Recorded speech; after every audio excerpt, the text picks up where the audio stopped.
স্বামীকে স্ত্রী সহ্য করতে পারে না, স্ত্রী স্বামীকে মেনে নিতে পারে না, এইরকম অবস্থা।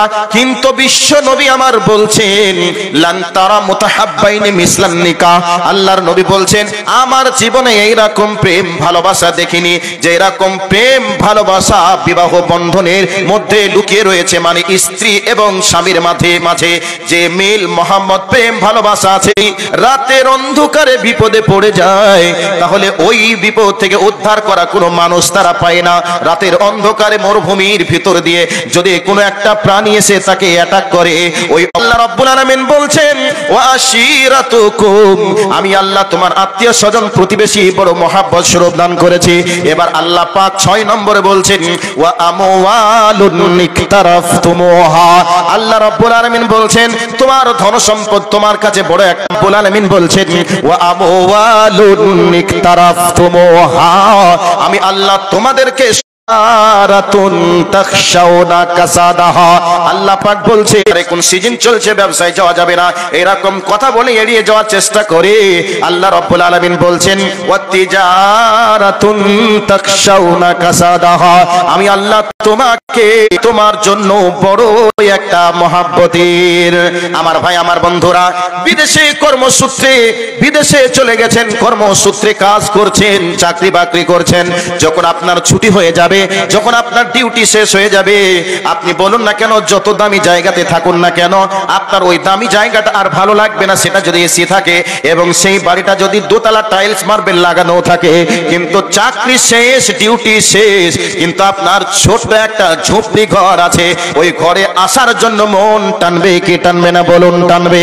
আল্লাহ রাব্বুল আলামিন বলছেন ওয়া মাসাকিনু তারজাউনাহা, আল্লাহ রাব্বুল আলামিন বলছে বান্দা আমি আল্লাহ তোমাকে বড় মহাব্বত স্বরূপ আমি তোমার বাড়িটা অট্টালিকাটা দান করেছি, এগুলি তোমরা সবাই তোমরা তোমাদের জন্য ভোগ করবে, আমার বাধা নেই, তোমরা ভোগ করবে, তোমাদের চাহিদা তোমরা পূরণ করবে, তোমরা চালিয়ে যাবে, আমার বাধা নেই।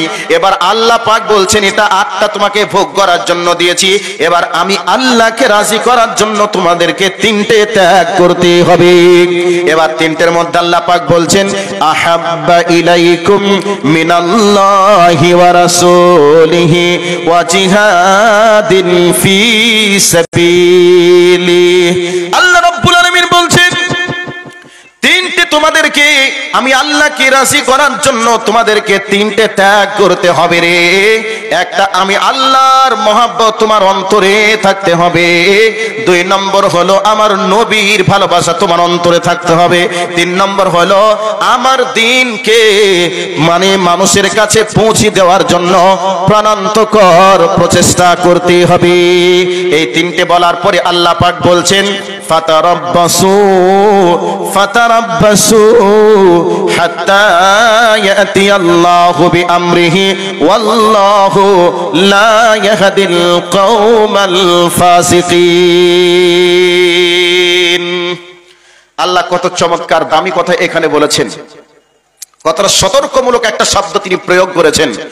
আমি বক্তব্য রাখছি, আপনাদের সভাপতি আমার ডান দিকে যিনি বসে আছেন, আমার গালে এরকম চাটাস করে একটা চর লাগিয়ে দিল, এমতো অবস্থায় আমি স্টেজ থেকে নামছি যখন, তখন বলছি ঠিক আছে ঠিক আছে। আচ্ছা উনি মেরেছেন এটা ঠিক আছে এটা বলতে চাচ্ছি না, আমার ভিতরে আরো কিছু আছে। মেরেছে এটা ঠিক করেছেন এটাকে আমি বোঝাতে চেয়েছি না, মানে আমি এটা বোঝাতে চেয়েছি আপনি যে মারলেন আপনার এরিয়াতে পেয়ে, তবে ঠিক আছে আমারও যদি সুযোগ কোনোদিন পেয়ে যায় আমি আপনাকে সুযোগ মতো সেই দিন আমি সুদে আসলে হিসাব করে নিব, এই ব্যাপারে আমি ওকে সতর্কমূলক বলেছি, ঠিক আছে।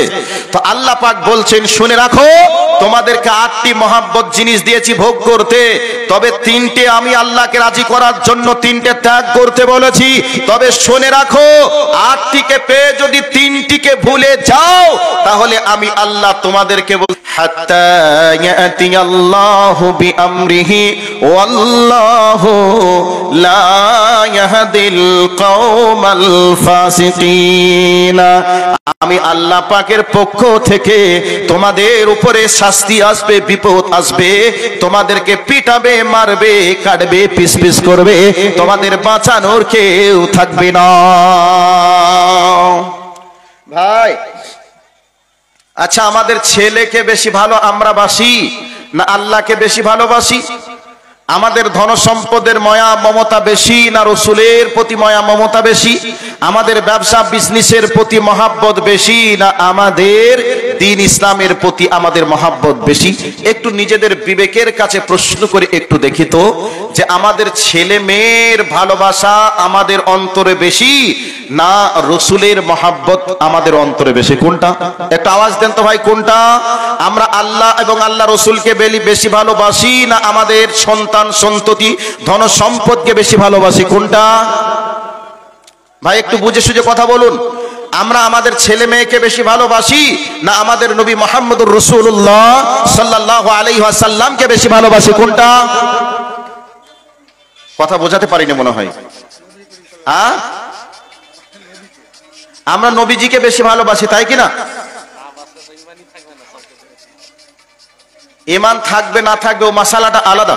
এখন বর্তমানে চিত্র আমি জিজ্ঞাসা করছি, আমাদের সন্তানের প্রতি আমাদের মহাব্বত বেশি না রসুলের প্রতি মহাব্বত বেশি? কোনটা ভালোবাসি? কোনটা ভাই একটু সরাসরি বলেন না, যে আপনারা আপনাদের ছেলেদেরকে বেশি ভালোবাসেন নাকি আল্লাহ আল্লাহ রসুলকে বেশি ভালোবাসেন? কোনটা বেশি ভালোবাসেন? সত্যি করে বলছেন। আপনারা বলছেন যে আল্লাহকে আল্লাহ রসুলকে বেশি ভালোবাসি, এই কথাটা আপনাদের আবেগ দিয়ে বলছেন, আপনার ডাহা মিথ্যা কথা বলছেন যে আল্লাহ আল্লাহ রসুলকে বেশি ভালোবাসি।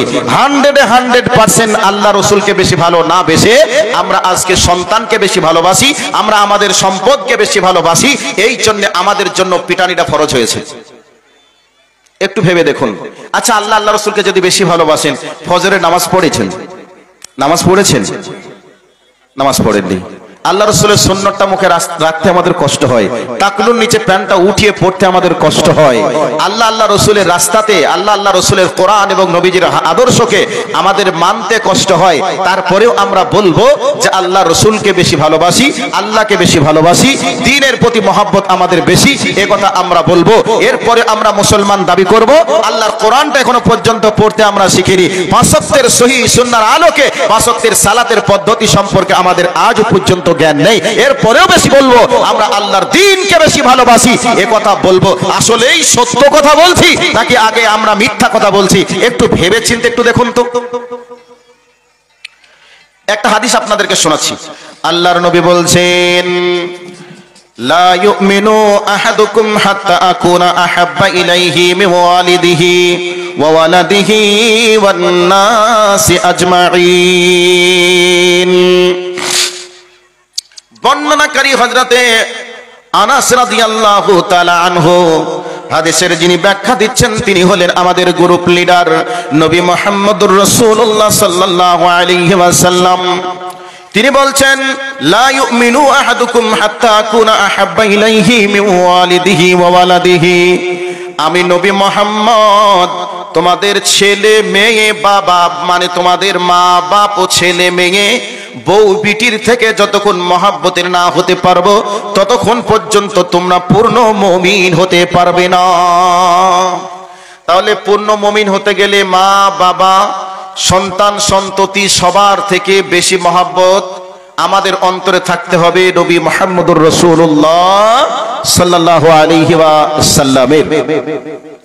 কিন্তু আমাদের সম্পদের মহাব্বত বেড়ে গেছে, আমাদের সন্তানের প্রতি মহাব্বত বেড়ে গেছে। সন্তানকে ডাক্তার করতে হবে, মাস্টার করতে হবে, ইঞ্জিনিয়ার করতে হবে।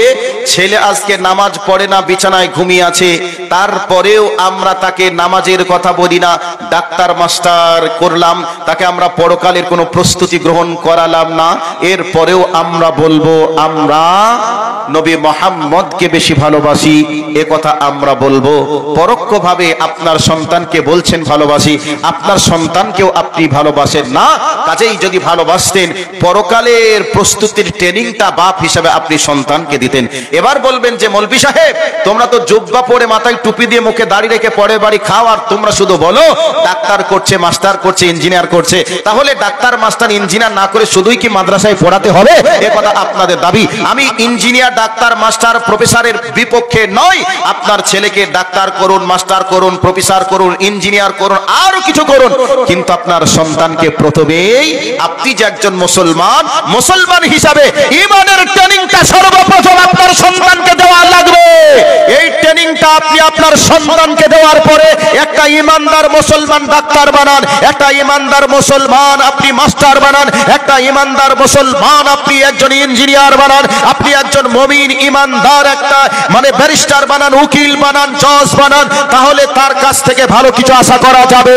আর যদি এই ইমানের ট্রেনিং না থাকে, আপনার সন্তান ডাক্তার হওয়ার পরে সে নাস্তিক হবে, ইঞ্জিনিয়ার হওয়ার পরে সে একজন নাস্তিক হবে, নাস্তিকের মতো সে দুনিয়া করবে, টাকনুর নিচে প্যান থাকবে, হালাল হারামের কোনো তাওয়াক্কা থাকবে না, ইচ্ছা মতো দুনিয়ায় চলে পরকালে জাহান্নামের খোরাক হয়ে যাবে। সেই জন্য আমি চাই প্রত্যেকটা সন্তানকে বাল্য অবস্থায় ঈমান এবং আমলের ট্রেনিং দিয়ে ডাক্তার করুন, মাস্টার করুন, ইঞ্জিনিয়ার করুন, প্রফেসর করুন, কোনো সমস্যা নেই। সম্মানিত উপস্থিতি, আমরা আমাদের সন্তানের ভালো চাইতে গিয়ে আমরা আমাদের সন্তানদেরকে জাহান্নামের আগুনের দিকে ঠেলে দিচ্ছি, আমরা নিজেও বুঝি না। যদি নিজেরা বুঝতাম তাহলে কবরের ট্রেনিংটা আমাদের সন্তানকে আগে দেওয়ার চেষ্টা করতাম, কিন্তু আমরা ইংলিশ মিডিয়ামে ভর্তি করে দিলাম, সন্তানে কোনো ঠিক মতো করে কথা বলতে জানে না, এরপরেও তাদেরকে ইংলিশ মিডিয়ামে দিয়ে দিলাম। আর আমার নবী মুহাম্মদুর রাসূলুল্লাহ সাল্লাল্লাহু আলাইহি ওয়াসাল্লাম বলছেন, সর্বপ্রথম তোমার সন্তান যখন কথা বলা শিখবে তখন তুমি বলবে লা ইলাহা ইল্লাল্লাহ, তুমি এই শিক্ষাটা দিবে, কালেমার শিক্ষা তুমি তাকে প্রথম অবস্থাতে দিবে। আর আমরা আমাদের সন্তানকে একটা গাধার মূর্তি কিনে নিয়ে এসে আমরা তাকে ইংরেজিতে নাম শিখাই, এর নাম কি, আমরা তাকে শিখাই এর নাম ডাঙ্কি। একটা বাঘের ছবি নিয়ে এসে আমরা তাকে শিখাই এর নাম কি, একটা বাঘের নাম আমরা ইংরেজিতে শিখাই। একটা বিড়ালের ছবি নিয়ে এসে তাকে আমরা শিখাই বিড়ালের নাম, কুত্তার ছবি নিয়ে এসে তাকে আমরা তার সামনে দিয়ে তার নাম শিখাই এর নাম কুকুর। এই ধরনের শিক্ষা বর্তমান সময়ে চলছে কি চলছে না? চলছে। কিন্তু আমরা মুসলমান হিসাবে ঈমানি দায়িত্ব কর্তব্য হিসাবে আমাদের সন্তানকে বাল্য অবস্থায় শিক্ষা দেওয়ার প্রয়োজন ছিল। কালেমায়ে তাওহীদ লা ইলাহা ইল্লাল্লাহ আমাদেরকে এই শিক্ষা দেওয়ার প্রয়োজন ছিল। আমাদের আল্লাহ আছেন, নবী মুহাম্মদ আছে, এই ধরনের শিক্ষাগুলি পরকালীন শিক্ষা, আমাদের ধর্মীয় শিক্ষাগুলিকে সর্বপ্রথম দেওয়ার প্রয়োজন আছে। এরপরে আপনার সন্তানকে ইংলিশ মিডিয়ামে দিবেন নাকি বাংলা মিডিয়ামে দিবেন নাকি মাদ্রাসায় ভর্তি করবেন, এটা আলাদা একটা বিষয়। কিন্তু আমরা সন্তানের যদি ভবিষ্যৎ ভালো চাই তাহলে আমরা তাদেরকে ঈমান এবং আমলের ট্রেনিংটা ফার্স্ট টাইমে দিয়ে তাদেরকে আমরা স্কুল, কলেজে, ইউনিভার্সিটিতে যে কোনো জায়গায় ভর্তি করে দিলে তারা ভবিষ্যতে আর নাস্তিক হবে না, দাঁড়িয়ে আর প্রস্রাব করবে না, মদের বোতল আর ধরবে না, বাবা মাকে আর অসম্মান করবে না, বাবা মাকে আর বৃদ্ধাশ্রমে রাখার চেষ্টা করবে না, বাবা মার সম্মান তারা করা শিখবে যদি বাল্য অবস্থায় তাদেরকে শিক্ষা দেওয়া হয়। যার কারণে আমি আপনাদেরকে বলছিলাম, নবী মুহাম্মদুর রাসূলুল্লাহ সাল্লাল্লাহু আলাইহি ওয়াসাল্লাম বলছেন, তোমরা ততক্ষণ পর্যন্ত পূর্ণ মুমিন হতে পারবে না যতক্ষণ তোমরা তোমাদের মা বাবা, সন্তান সন্ততি থেকে আমি নবী মুহাম্মদের ভালোবাসা তোমাদের অন্তরে বেশি না থাকবে। কাজেই আমাদের সবার থেকে বেশি মহব্বত আল্লাহ এবং আল্লাহ রাসূলের হওয়া লাগবে। এবার বলবেন আমরা তো আল্লাহ আল্লাহ রাসূলকে বেশি ভালোবাসি, এ কথা অন্তরে বলি, কিন্তু আসল কথা হলো নবীজির আদর্শ তো আমাদের শরীরের ভিতরে নেই, টাকনুর নিচে এখনো প্যান্ট আছে। রাসূলের সুন্নাতকে দিন রাত কুরবানি করছি। মনে করে নেন আমাকে যদি কেউ ওই যে করণদিঘি বাজারে আমি নামলাম এমতো অবস্থায় কোনো একটা অমুসলিম ভাই আমার দাড়ি চিপে ধরে নিয়ে গিয়ে যদি আমার দাড়িটা কেটে দেয়, কোনো মুসলমান দেখার পরে কি দাঁড়িয়ে থাকতে পারবে? দাঁড়িয়ে থাকতে পারবে না। তার শরীর টকবক টকবক করে রক্তগুলি ফুটতে শুরু করবে, সে বলবে মারা যায় যাব। রাসূলের সুন্নাতকে কুরবানি করা হচ্ছে, রাসূলের সুন্নাতকে নিয়ে টানাটানি করা হচ্ছে, অসম্ভব, আমি বেঁচে থাকতে আমি এটা হতে দেব না এই বলে সংগ্রাম করবে। অথচ আপনি প্রত্যেকটা দিন সেলুনে যাচ্ছেন, রাসূলের সুন্নাতকে এইরকম ভাবে খুর দিয়ে কেটে পা দিয়ে চটকিয়ে একবারে ডাস্টবিনে ফেলছে, এরপরে প্রস্রাব পায়খানা নর্দমায় গিয়ে ফেলছে। আপনি কি একবারও ভেবেছেন রাসূলের এই সুন্নাতের উপরে কি করে আপনি খুর চালাতে পারেন? অন্যের দাড়িতে হাত দিয়েছে, আপনার বিবেক বলবে আমি আর ধৈর্য ধরে থাকতে পারবো না, রাসূলের সুন্নাতকে টানাটানি করছে, আমার শরীরে রক্ত থাকা পর্যন্ত আমি মানতে পারবো না। কিন্তু আপনি নিজেই তো প্রত্যেকটা দিন সকাল হচ্ছে এই অবস্থায় রাসূলের সুন্নাতকে কুরবানি করছেন। একবার কি ভেবে দেখেছেন কার সুন্নাতে কাঁইচি ধরেছেন, কার সুন্নাতে খুর চালাচ্ছেন? একবার কি ভেবে দেখেছেন? আসলেই আমরা ভাবি নাই, আমরা আবেগ দিয়ে ধর্ম পালন করি, আর আবেগ দিয়ে আমরা বলি আল্লাহ আল্লাহ রাসূলকে নিজের জীবনের থেকে বেশি মহব্বত করি। এ কথা আবেগ ছাড়া আর কিছু নয়। এবার চলে আসুন, আল্লাহর নবীকে বেশি ভালোবাসতে হবে, তার দৃষ্টান্ত আপনাদেরকে দিচ্ছি। আল্লাহর নবী মুহাম্মদ সাল্লাল্লাহু আলাইহি ওয়াসাল্লাম বসে আছেন মত অবস্থায় হযরত ওমর আসলেন, এসে বলছেন, ইয়া রাসূলুল্লাহ, ইয়া হাবিবাল্লাহ, আপনাকে আমি খুব ভালোবাসি। হযরত ওমরকে রাসূল জিজ্ঞাসা করলেন, ওমর রে, তুমি বলো বলো বলো, সর্বপ্রথম তুমি কাকে ভালোবাসো, তারপরে তুমি আমারে ভালোবাসো, তুমি বলো। এই অবস্থায় হযরত ওমর বলছেন, ইয়া রাসূলুল্লাহ, ইয়া হাবিবাল্লাহ, আমি যেই দিন থেকে কালেমা পড়েছি সেই দিন থেকে আমি ওমর নিজের জীবনকে প্রথম ভালোবাসি, এরপরে আপনাকে বেশি ভালোবাসি। আল্লাহর নবী বলেন, ওমর রে, এখনো পর্যন্ত তোমার পূর্ণ ঈমান আসেনি, পূর্ণ মুমিন হতে পারোনি। হযরত ওমর ঘাবড়িয়ে গেলেন, টেনশনে পড়লেন। বিচক্ষণ মানুষ, তিনি ভাবনা শুরু করে দিলেন, আমার এমনের কি বা কমতি রয়েছে রে, এখনো পর্যন্ত রাসূলের কাছ থেকে পূর্ণ ঈমানের সার্টিফিকেট পেলাম না, নিশ্চয়ই আমার ঈমানের ঘাটতি রয়েছে, কমতি রয়েছে। এই ভাবনা চিন্তা গবেষণা করতে করতে রাসূলের কাছে আসলেন, এসে বলছেন, ইয়া রাসূলুল্লাহ, ইয়া হাবিবাল্লাহ, আপনাকে আমি খুব ভালোবাসি। এই অবস্থায় আল্লাহর নবী বলছেন, ওমর তুমি বলো, তুমি সর্বপ্রথম কোন জিনিসকে ভালোবাসো, তারপরে তুমি আমাকে ভালোবাসো, তুমি বলো। এই কথাটা শোনার পরে হযরত ওমর বলছেন, ইয়া রাসূলুল্লাহ, ইয়া হাবিবাল্লাহ, যেই দিন থেকে আমি ওমর ঈমান নিয়ে এসেছি, ইসলাম কবুল করেছে, এই কলিজার ভিতরে সর্বপ্রথম আপনার ভালোবাসা বিদ্যমান রেখেছি, এরপরে আমার নিজের জীবনকে ভালোবেসেছি, এরপরে আমার সন্তান সন্ততি আদার্স তাদেরকে। এই কথাটা শোনার সাথে সাথে হযরত ওমরের কথা শুনে নবী আমার বললেন, ওমর, এবার তুমি পূর্ণ মুমিন হয়েছো। এর মানে হলো রাসূলকে নিজের জীবনের থেকে বেশি ভালোবাসতে হবে।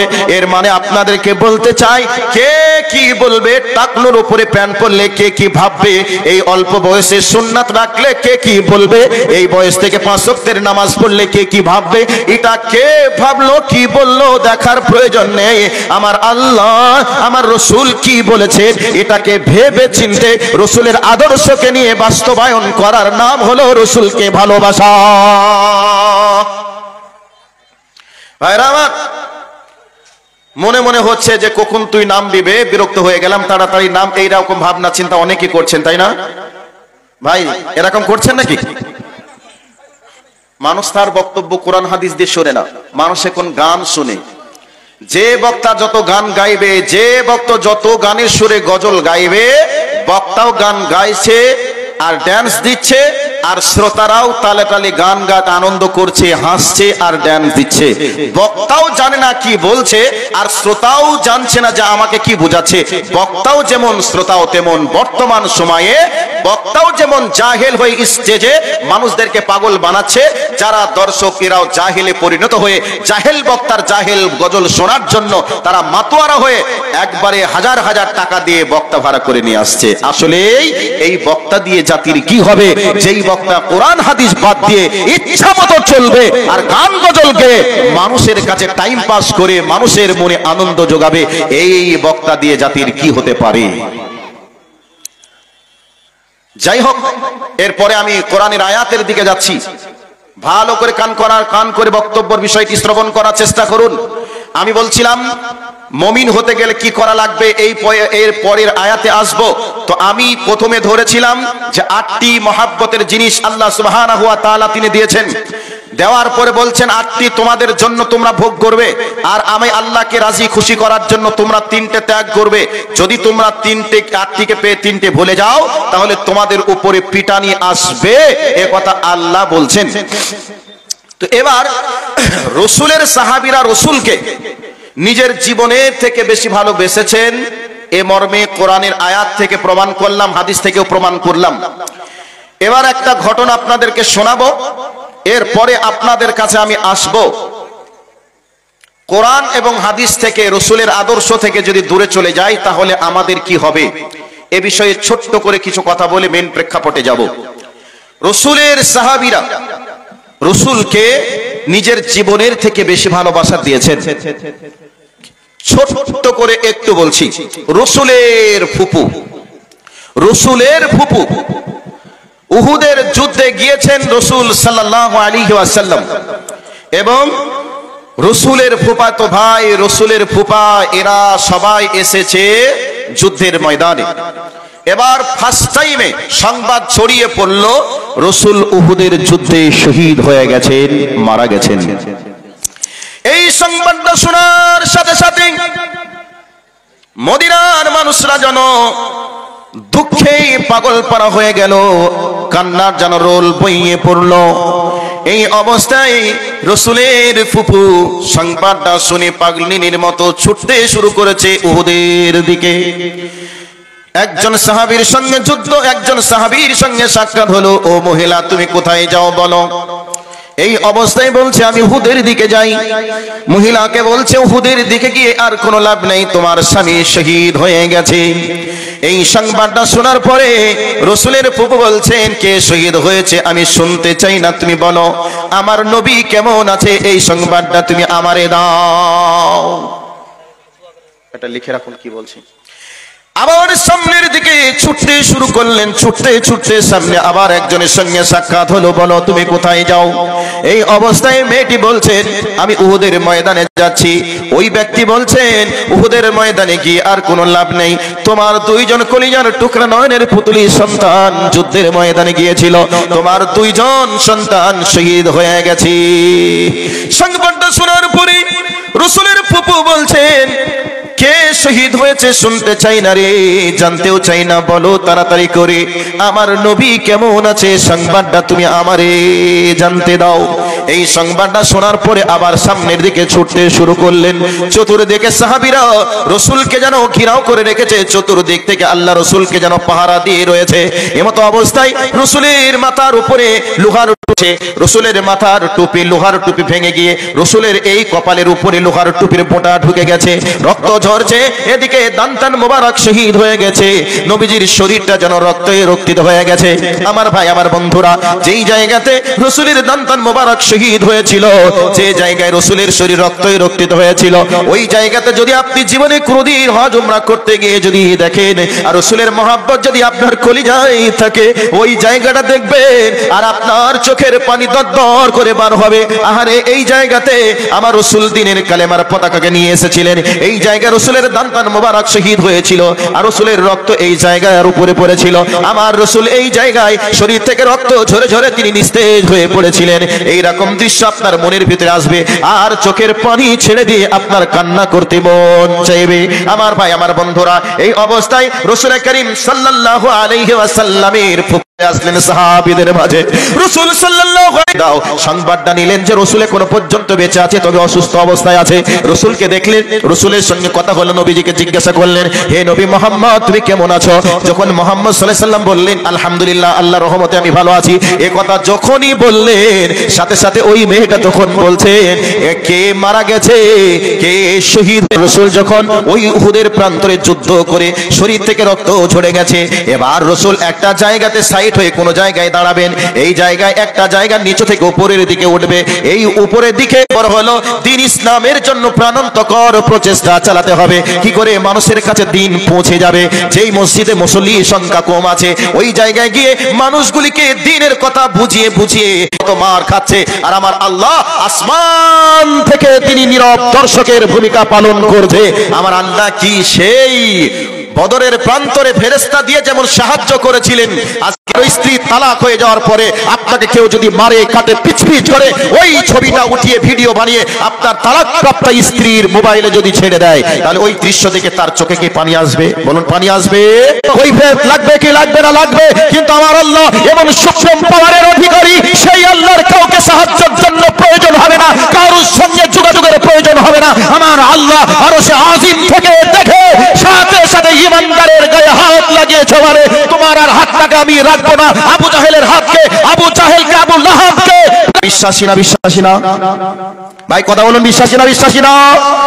রোজা রাখা, হজ করা, যাকাত দেওয়া বেঁচে আছে। বলবেন দলিল লা তাকুমু সাআত হাত্তা ইয়াকুলু ফিল আরদি আল্লাহ আল্লাহ। ততক্ষণ পর্যন্ত পৃথিবী থাকবে যতক্ষণ আল্লাহ বলার লোক থাকবে। মাদ্রাসা বন্ধ হয়ে গেলে আল্লাহ বলার লোক থাকবে, এটা কি মনে হয়?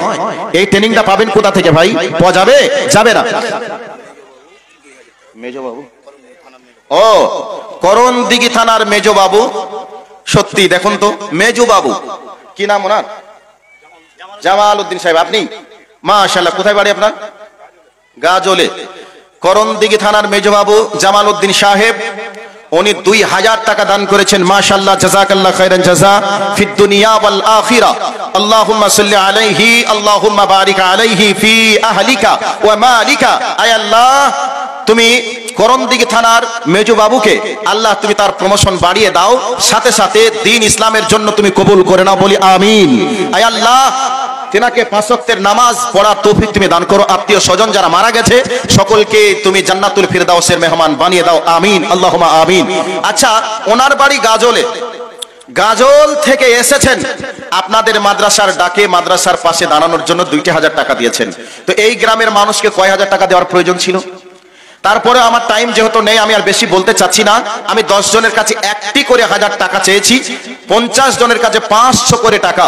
আল্লাহকে বলবেন, আল্লাহ তোমার দ্বীনকে প্রতিষ্ঠিত করার জন্য, মানুষের কাছে পৌঁছে দেওয়ার জন্য বড় মাধ্যম ছিল মাদ্রাসা। সেই মাদ্রাসার জন্য আমি 5000 পারিনি, 1000 পেরেছি। আমি 5000 পারিনি, 500 পেরেছি। তোমার দ্বীনের তোমার দ্বীনের খাদেম হিসেবে 500 টাকার বিনিময়ে তুমি আমাকে 5 লক্ষ টাকার মালিক বানাও। সাথে সাথে আমার আত্মীয় স্বজন যারা চলে গেছে সবার কবরের শাস্তিকে তুমি মাফ করো। এই নিয়াতে আপনাদের কাছে একবার আমি মাদ্রাসার জন্য একটু সামনের দিকে যাচ্ছি, একবার নারে তাকবীরের আওয়াজ দিই, শয়তানকে তাড়িয়ে দিয়ে আল্লাহ ওয়ালা ইমানদার হিসাবে, মুমিন হিসাবে ভূমিকা পালন করে একটা করে 1000 টাকা 10 জন।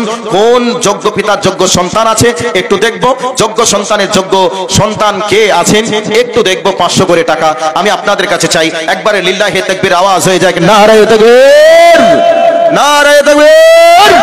ভাই, একটা করে 1000 টাকা 10 জন, একটু মেহরবানি করে একজন উঠে দাঁড় হন, সিংহের মতো গর্জন দিয়ে, যে ইসলামের জন্য, ইসলামের জন্য, দ্বীনের জন্য প্রয়োজন হয়েছে একটা 1000 টাকা দিলাম, প্রয়োজন হয়েছে, প্রয়োজন যদি হয় ইসলামের জন্য নিজের জীবনটাও দিয়ে দেব, এই নিয়াতে একটা করে 1000 টাকা 10 জনের কাছে চেয়েছি। মাশাআল্লাহ, কি নাম ভাই? আব্দুল মালিক ভাই, আমার 1000 টাকা। নারে তাকবীর। আমার ভাই আব্দুল মালিকের দানকে তুমি কবুল করে নাও, জাযাকাল্লাহ খাইরান জাযা ফিদ দুনিয়া ওয়াল আখিরা। আল্লাহুম্মা সাল্লি আলাইহি, আল্লাহুম্মা বারিক আলাইহি ফি আহলিকা ওয়া মালিকা। ভাই আব্দুল মালিক ভাইয়ের সঙ্গী হওয়ার জন্য কে আছেন? আমি আর সময় নেব না, এরপরেও 2 জন যোগ্য বক্তা আপনাদের পিছনে অপেক্ষা করছে, তাড়াতাড়ি ছেড়ে দেব। আমার আরেকজন ভাই, আমার ভাই আর 500 দেওয়া যাবে না? বাড়ি একটু দূরে, আমার ওই ভাই আমার 500 টাকা দিয়েছে, তাহলে একটা 500 টাকার হলো। দেখুন, ডাংরাঘাট থেকে আবু তাহির ভাই, নাম চমৎকার আবু তাহির ভাই, আমার 2টা 1000 টাকা দিয়েছেন ডাংরাঘাট থেকে। নারে তাকবীর। আয় আল্লাহ, আমার ভাইয়ের দানকে তুমি কবুল করো, মনের আশা তুমি পূরণ করে দাও। আয় আল্লাহ, আত্মীয় স্বজন যারা নীরব নগরের মাটিতে ঘুমিয়ে আছে সবাইকে তুমি জান্নাতি মেহমান বানিয়ে দাও। আমার বাবাজি, কি নাম বাবাজি? সাইফুদ্দিন বাবাজি। নারে তাকবীর। আমার সাইফুদ্দিন বাবাজি একটা 1000 টাকা দিয়েছে। বাবু তোমার নাম কি? সুবেদ আক্তার, ছোট্ট ছেলে, ও একটা 1000 টাকা দিয়েছে। 4টা হয়ে গেল, আর 6টা বাকি। আয় আল্লাহ, তোমার বান্দাদের দানকে তুমি সাদরে মঞ্জুর করো, মনে নেক মাকসাদকে তুমি পূরণ করো, হায়াতে তাইয়্যিবা সিহাতে কুল্লিয়া তুমি দান করো। একটা করে 1000 টাকার বিনিময়ে 1 কোটি টাকার মালিক তুমি বানাও। বিনিময়ে আল্লাহ যারা চলে গেছে তাদের সবার কবরের শাস্তিকে তুমি মাফ করো, আমিন, আল্লাহুম্মা আমিন। ভাই 4 নম্বর হয়েছে, একটা করে 1000 টাকা। এবার 5 নম্বরে যাচ্ছি। 5 নম্বরে কে আছেন? 5 নম্বরে কে আছেন? একটা করে 1000 টাকা দেনেওয়ালা ভাই, একটু মেহরবানি করে তাড়াতাড়ি, কারণ বক্তা চলে আসছেন, বেশিক্ষণ আর থাকা যাবে না, বিদায় নিব। একটা করে 1000 টাকা দেনেওয়ালা 5 নম্বরে আর কে আছেন? 5 নম্বরে ভাই 500 টাকা করে দেনেওয়ালার মধ্যে একটা এসছে মনে হয়, আর যারা বাকি আছেন একটু তাড়াতাড়ি, 49টা বাকি, একটা কেবল মাত্র হয়েছে। বর্তমান সময়ে 5টা 1000 টাকা, একদিনের লেবারের কাজ করলেও 500 টাকা উপার্জন করা যায়। সেই হিসাবে 500 টাকা দেওয়ার মতো সকলেই ক্ষমতা রাখেন, সমর্থ আর রাখেন। কিন্তু কেউ যদি কণ্ঠিত বোধ মনে করেন, বখিলতি মনে করেন, কাঞ্জসীমা কিছু মনে করে না দেব, তাহলে তো কিচ্ছু করার নেই। সেই জন্য সবার কাছে আবারও বলছি, ভাইয়া 500 টাকা করে দেনেওয়ালা 50 জন চেয়েছি, একজন এসেছে। একটা করে 1000 টাকা 10 জন চেয়েছি, 500 টাকা 5 জন এসেছে, 4 জন এসেছে, আর 2টি করে 1000 টাকা বেশ কয়েকজন এসেছে। সেই জন্য ভাই এখনো পর্যন্ত যারা আসেননি, মেহেরবানি করে একটা করে 1000 টাকা দেন। টাকা দিয়েছে। মাশাআল্লাহ, জাযাকাল্লাহ খাইরান জাযা ফিদ দুনিয়া ওয়াল আখিরা। আল্লাহুম্মা সাল্লি আলাইহি, আল্লাহুম্মা বারিক আলাইহি ফি আহলিকা ওয়া মালিকা। আয় আল্লাহ, তোমার বান্দারা যারা কেউ 500, কেউ 1000, কেউ 2000, কেউ 200, কেউ 100 করে টাকা দিয়েছে, আল্লাহ কার কি নাম আমি জানি না, তুমি জানো। আল্লাহ দয়া করে সবার দানকে তুমি ইরশাদের মঞ্জুর করে নাও, মনের আশাকে তুমি পূরণ করে দাও, আমিন, আল্লাহুম্মা আমিন। মাশাআল্লাহ, মহিলাদের কাছ থেকে আল্লাহ তোমার বান্দিরা 5000 টাকা মতো দিয়েছে। আল্লাহ তোমার বান্দিদের দানকে কবুল করে নাও। আর একজন চাচা যান আমার 500 টাকা দিয়েছে, আক্তার আলম বলে একজন 500 টাকা দিয়েছে। আল্লাহ তোমার বান্দাদের দানকে তুমি কবুল করে নাও, মনের আশাকে তুমি পূরণ করে দাও। জাযাকাল্লাহু খাইরান জাযা ফিদ দুনিয়া ওয়াল আখিরা। আল্লাহুম্মা সাল্লি আলাইহি, আল্লাহুম্মা বারিক আলাইহি ফি আহলিকা ওয়া মালিকা। কি নাম বাবাজি? আব্দুল হামিদ। কি নাম বললো? আব্দুল হামিদ। ও আব্দুল হালিম, বৃদ্ধ বয়সেও আল্লাহ তোমার বান্দা তোমার নবীর মাদ্রাসায় 500 টাকা দিয়েছে। আল্লাহ তোমার বান্দার দানকে কবুল করে নাও। আল্লাহ তাকে শিফায়ে কামেলা আজিলা তুমি দান করো রব্বুল আলামিন। আত্মীয় স্বজন যারা নীরব নগরের মাটিতে ঘুমিয়ে গেছে, মাবুদ গো কি অবস্থায় আছে জানি না, আল্লাহ দয়া করে তাদের কবরটাকে তুমি জান্নাতের বাগানে পরিণত করে দাও। হে আল্লাহ, তার বাড়ির যারা এখনো পর্যন্ত জীবিত আছে সকলকে তুমি 5 ওয়াক্তের নামাজি বানিয়ে নাও। আমিন, আল্লাহুম্মা আমিন। ভাই তাড়াতাড়ি আসুন, ভাই একটু মেহরবানি করে তাড়াতাড়ি চলে আসুন, তাড়াতাড়ি। কি নাম বাবাজি? ও সাদের আলী, বাড়ি ইসলামপুর। ইসলামপুর থেকে সাদের আলী, আল্লাহ তোমার প্রিয় বান্দা 500 টাকা তোমার নবীর মাদ্রাসায় দিয়েছে। আল্লাহ তার দানকে তুমি সাদরে মঞ্জুর করে নাও। আসমানি বালা জমিনি বালা থেকে তুমি হেফাজত করো, আমিন আল্লাহুম্মা আমিন। এই 500 টান দিয়েছে সাদের আলী নাম, এহকাল পরকাল করো তারে ভালো, মনের ভিতরে দিও ইমানের আলো। এই মতো দাতা যদি ভাবে না থাকে দান দিয়ে যেত। শাবাশ শাবাশ দাতা শাবাশ, ও যে তুমি, তোমারও লাগিয়া দোয়া করিতেছি আমি। আমিন, আল্লাহুম্মা আমিন।